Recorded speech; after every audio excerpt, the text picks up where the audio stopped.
Okay, let's start. Okay, so my first question is, what motivated you to send out the survey that you did? Okay, well, I guess one answer to this question would be that it was my experience of gender at Ashoka and in the world. But I suppose people like finding a more immediate point at which I decided to do this. So I guess the push for me was the post that Arush put on the Facebook group about the whole egg throwing incident and how his claim was that it's a an act that reeks of male entitlement and typically something that men do. But anyway, I don't want to get into the post as much as what concerned me were the responses to that post. And I think what I found really disturbing was that, firstly, most of the people commenting on that post were men. Secondly, they seem to have no problem with claiming what are gendered or non-gendered acts for women. Thirdly, they thought it was okay to claim what the larger issues of gender are for women. Yeah. And honestly, I'm not somebody who has any problem with boys kind of giving their 2 cents. But what disturbed me was the skewed ratio of the men and women commenting or voicing their opinion on the subject. And I just couldn't understand why no women would want to say anything, or why they wouldn't want to kind of own their own experiences, for the lack of a better phrase. But on some level, I mean, I had an inkling, which was confirmed when I had conversations with girls the next day. And a lot of them would kind of just come up to me and be like, you know, we completely agreed with what you were saying or what Arush was saying, but, you know, we're sorry, we couldn't really voice our support vocally. Or they would send him private messages being like, we're in complete agreement, we're sorry. Yeah.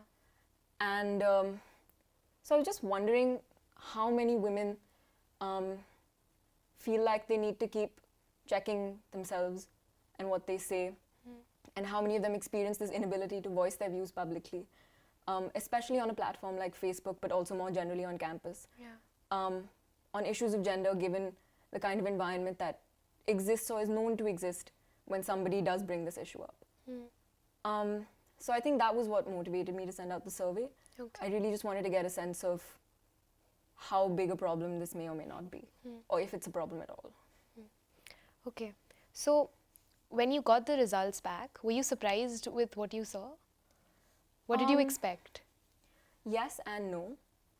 I was not surprised that these had been the experiences of women, because of course I've had some of those experiences myself, and I have had in-person conversations with girls. But what did surprise me was the anger in those comments, and just how much they had kind of kept to themselves, so much so that it had come to the surface in this particular way. So I was surprised at not the fact that they had had the experiences that they stated, but the fact that they had felt like this was the only way that they could voice it, and that when they did choose to voice it in this anonymous way, there was so much anger in their voices. So, the response rate, how many responses did you get? So I think there were 133 responses, Okay.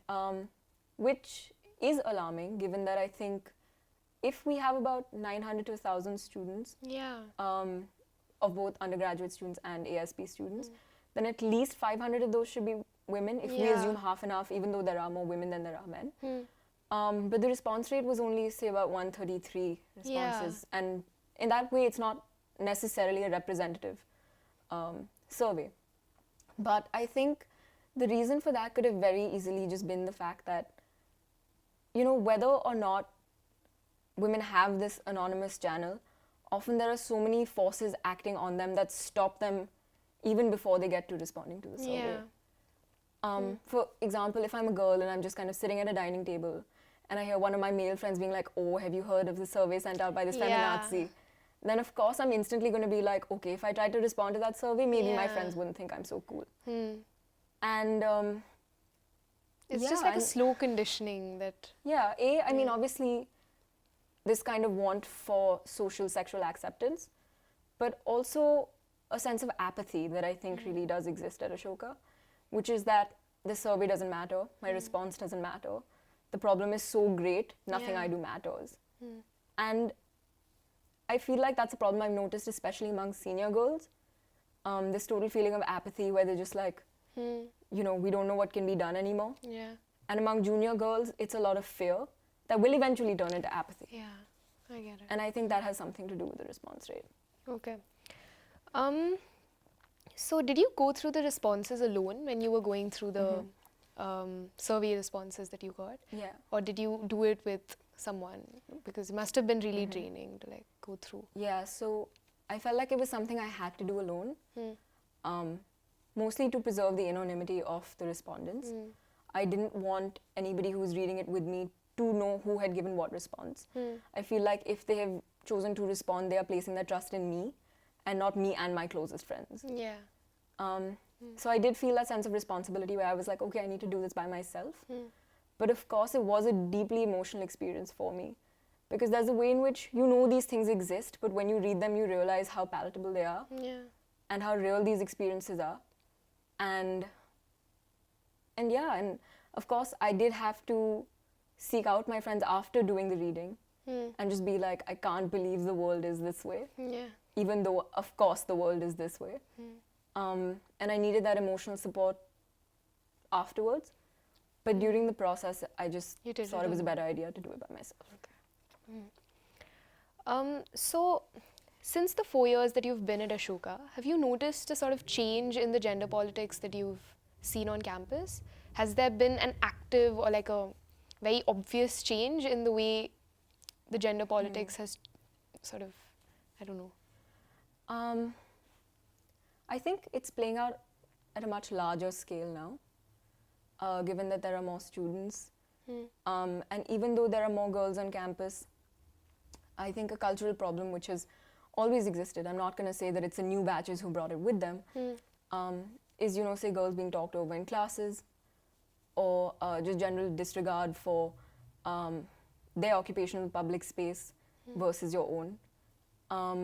And these problems, I think, have always kind of been there, but they've obviously grown as the size of this place has grown. And then what becomes shocking, given that all this time has passed and there are so many more students now, is that there is still a total lack of a student-led response to things like this. The fact that we need faculty members to tell us that we need to have a town hall on something in order for us to discuss it. That nobody feels like this is a problem, or that the only time they talk about it is to say that, bro, stop making a big issue out of this. And so I think the problem has become more glaring for me personally, and it has become more disappointing. But I don't think the problem itself has changed fundamentally. Okay. Okay. So this is kind of a theoretical-ish question and kind of huge. So what do you think qualify as gendered acts versus non-gendered acts? And wow, I'm gonna get so much shit for this. But so I guess I just come from a school of thought, and my education leads me to believe that we exist in a political world, which is to say that we exist in a world that is not devoid of power dynamics. And power plays out in a lot of different ways, often mediated by social structures of gender, caste, class, and so on and so forth. So I think when two people of different or same genders are together, there exists a power dynamic between them, which can be gendered. So I feel like there is a potential for almost all acts, given that we all, you know, have genders unless we choose to identify otherwise, although that is also a political move, that all of these have the potential to be gendered. okay. So I will not concede that such a thing as a non-gendered act Exists. because we don't exist in a vacuum. And to say that there is such a thing as a non-gendered act, I think, is an extremely privileged claim to make, because then you haven't really had to feel the weight of your gender or the weight of another person's gender. It's just been a bit of a non-consideration for you. And the fact that you haven't had to consider it says something. So, Okay, that makes sense. So what are some of the ways in which you think women's voices are being policed on campus? And to some extent, are the women doing it to themselves? I know it's probably because of fear or because of apathy or whatever, but what is it primarily that is that seems to be policing women's voices on campus? So, I mean, as step one, I don't think campus is devoid from like the world that it exists in. And I know we like to assert that Ashoka is a bubble, but this isn't one of the ways in which it is not a bubble, which is to say that the gender dynamics that you see outside, you will find in here as well. The problem is not outside Ashoka, the problem is not in Asabarpur. The problem is here too, because there is a way in which we exist in a larger ecosystem, right? And so problems of gender, which pertain to, say, women not feeling like they can speak publicly as much, or low women representation, etc. You find the world over, and of course you find that here as well. But I feel like there haven't been enough remedial measures to help women overcome things like that, because there's a way in which we have been conditioned our whole lives to stay silent, to listen, to obey. And while there is a way in which our classroom education pushes us against that, there's only so far it can take us if there isn't something outside the classroom that is helping us as well. And the problem then exists at the larger level of student discourse. And so whether it's in smaller actions like how we treat women, our women friends, how we talk about girls, locker room talk, whatever that is supposed to be, or the kind of space we let them occupy, how dismissive we are of their concerns when they do voice them, without realizing that, you know what, that's their lived experience. These are all ways in which they are policed. And of course we come to internalize those ways. Because how could we not, right? Because there's a way in which you don't even want to let yourself get that far where someone else has to police you. You're just like, okay, so in order to make myself more palatable for everybody involved, let me just police myself. And that's the easiest way to exist in this world. But that's it, then you're just existing. So, is there something about the structures at Ashoka, like take the political parties for example, like very few, very like scant female representation, like what, why is that, like, because these are, I mean, is there something about the structures of these bodies that limits their participation, or is it just a general thing as?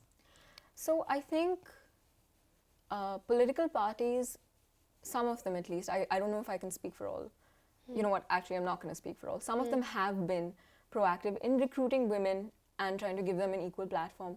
I know the political party that I am a part of has really given me a space where I can, you know, voice my opinion. But there exists a problem, obviously at the level of these women being taken seriously by the people who are voting for them, which is to say that I've heard of instances where, say, a girl is standing for elections, for example, and her sex life becomes the point at which you're like, okay, you know, this doesn't make her a great candidate. Like, how good of political representative could she possibly be, given how much sex she's having? And that's never a question that arises with a boy. I mean, I really hope the male candidates from these parties are also having a lot of sex, but it's not something that anybody considers, right? And so I think the problem lies at the level of perception. I think political parties have tried, historically speaking. But these women are just not getting voted in. Like, even if most of our lists are most women, people will systematically overlook the women on the list and vote for the men. Because men are seen as the thinkers, the occupiers of public space. And it's their opinions that are valued in a certain way. And when women representatives do actually come into the House, there are like 4 every year, they're either, you know, fetishized, which is to say that, oh, this one really enigmatic, like, whatever, female leader, and sexualized in this very odd way. Or they're kind of seen as like stuck-up prudes that nobody really wants to listen to. They invite an eye roll like every single time. And so at every step of political representation, women are fighting some battle or the other in order to be taken seriously. And that's pretty unfair. Thank you so much. That's it? Cool.